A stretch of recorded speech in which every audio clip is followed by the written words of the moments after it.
Yeah. So you apply for a Schengen visa according to your purpose of traveling.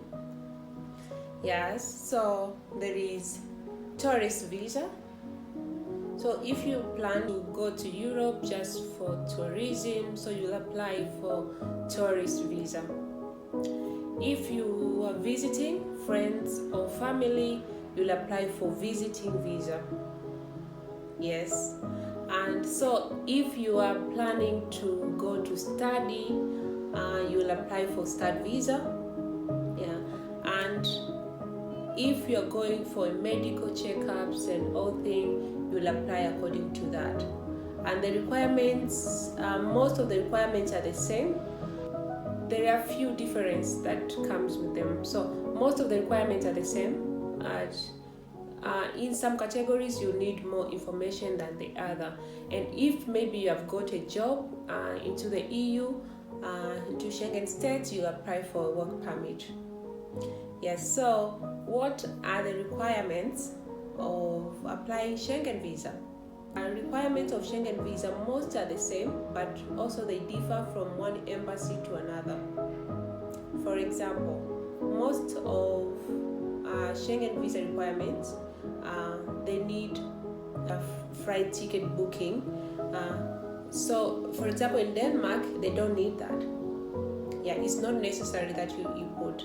So you can decide to put, but it's not necessary. And if you don't put the booking, they won't ask for that. Yes, so some countries need that. For example, Sweden, they really need that to see to and fro booking ticket. So what are the requirements of a Schengen visa? Number one, you need a valid passport. Your passport must be valid. Minimum 3 months before expire date. And number two, visa application form. You will need to fill on visa application form. When you apply Schengen visa through Danish embassy, you need to apply it online. Yeah, that's visa application form can be found online through their website. Yeah, Ministry of Foreign Affairs, Denmark. You'll find that. But maybe in Sweden, you have, when you apply Schengen visa in Sweden, you'll need to download the form, visa application form, and you'll fill it by hand and submit. Yeah. So when you are planning to go to the other countries, like you're applying Schengen visa through other countries, you can simply go to their website and see if you fill it online or you have to print it and fill by hand. Yeah, but you really need to fill out the visa application form. And this visa application form is just basic information, your name, your passport number, your personal information, and what are you going to do in the EU countries. And number three is round trip reservation. You need to have travel insurance. Travel insurance. That's very necessary. You really need to have it.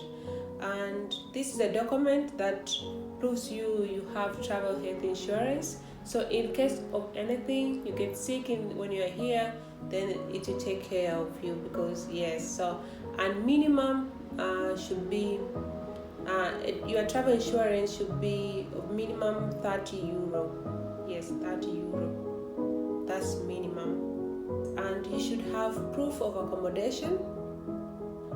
Through tourist visa, then you need to show the proof of accommodation. If it's a hotel reservation that you have booked at a hotel where you live, then they know that where you'll stay when you're there. But if you're coming through visiting visa for family or friends, then you need to provide details of your host, where he lives, address, and everything. Then you need and proof of visa fee. You have to show the proof, like the document. You really need to show the proof that you have paid for a visa fee. 80 euros, and for adult and for children is 45 euro. So you really need to show that. With the Danish embassy, when you apply a Schengen Visa through a Danish embassy, you will pay it online. Yeah, Visa card, MasterCard, you can pay it online, and they will give you the receipt online too that you have paid. You will have to print that document and attach it with the other documents. And so, proof of financial means, you really need to prove that you can sustain yourself in the Schengen area. Yeah, so even if you are sponsored, even if your trip is full sponsored by the person who has invited you, you will need to provide your personal bank statement. They say it's a pocket money, so you have to make sure that you have your personal bank statement, and it must have stamp from your bank. Yeah, I don't know how much, but they say that you really need to have money. So that if your trip is sponsored, then you really need to attach the bank statement from your sponsor. The person who has invited you here should provide you with his or her bank statement from his bank. And the bank statement must have your full name, your bank name, your address, like everything should show there. Passport photo. Yes, one passport photo. 35 to 45 millimeter. That's the photo requirement that you really need to have, and it must have a white background. White background. Another one, so for employees, you really need to have employment contract. Yes, a contract and a letter from your boss that he knows that you're going on vacation from this period to this period. You really need to set that and a signature from your boss. Yeah. And you really need to show salary slips. Yes, with the Danish embassy, you will be required to provide salary slips.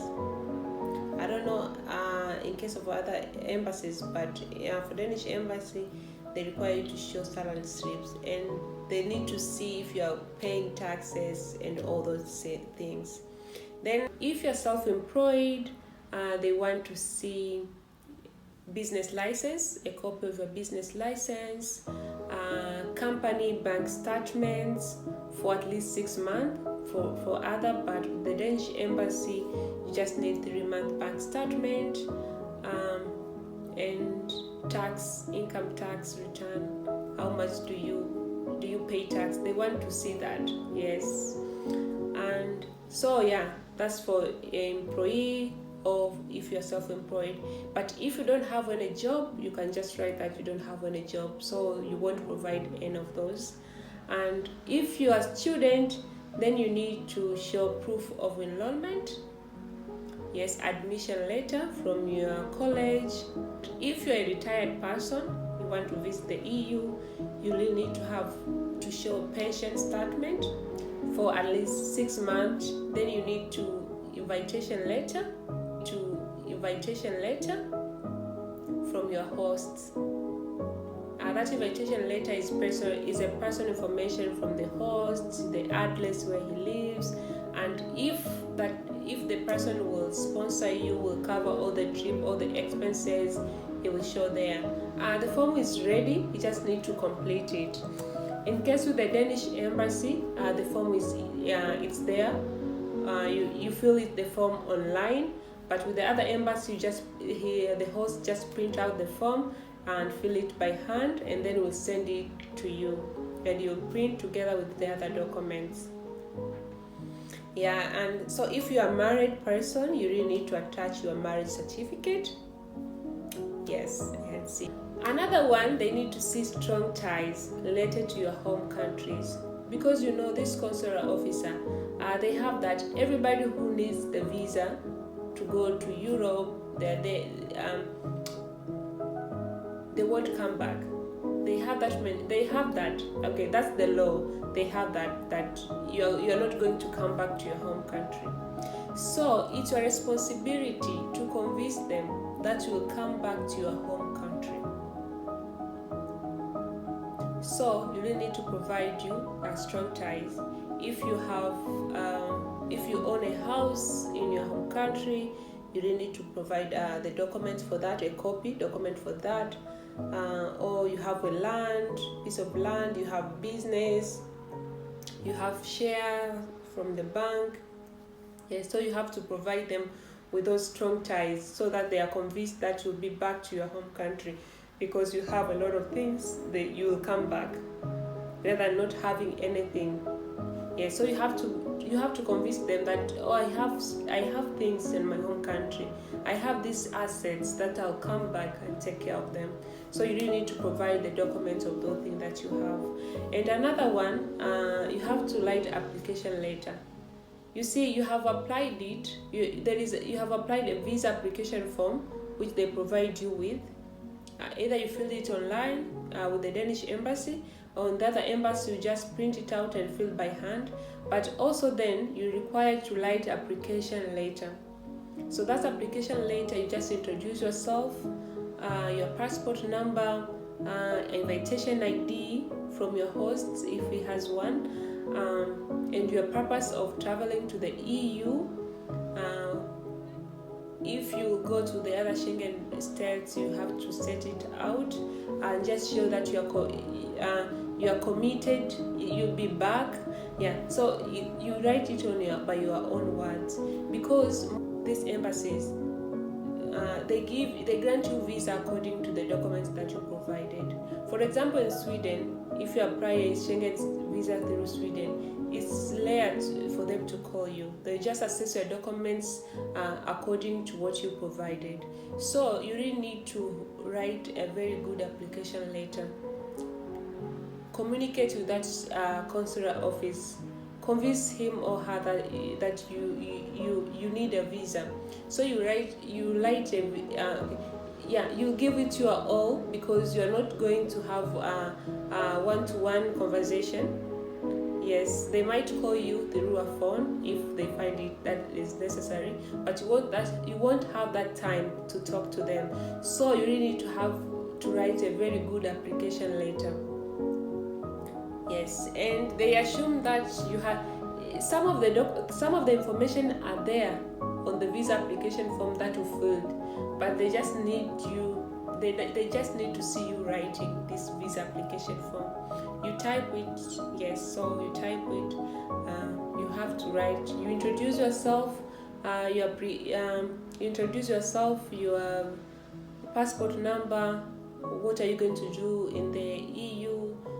From which period? Maybe from June to July 2022. Yes, you show the intention of coming back to your home country, and if you're going to visit any other Schengen state, write them down and why are you going to visit. Yeah, so you really need to talk. You really need to communicate with the person who will lead that application form for you. Yes, I think that's all for today. I'll come up with a video where I'll explain more in details on how to apply, on how to write application letter, and how to fill that visa application forms, because there are so many things that you really need to understand before filling them. When I was filling out my application letter, it was very hard. I had to Google all the time the information, how to get the information right. Yes, some things can be confusing at first, but you'll get there. So thank you so much for watching. I wish you a nice day. Let me in the comment section below. If you have any question, any comment, any suggestion, I'll be glad to read them. Thank you. Bye-bye.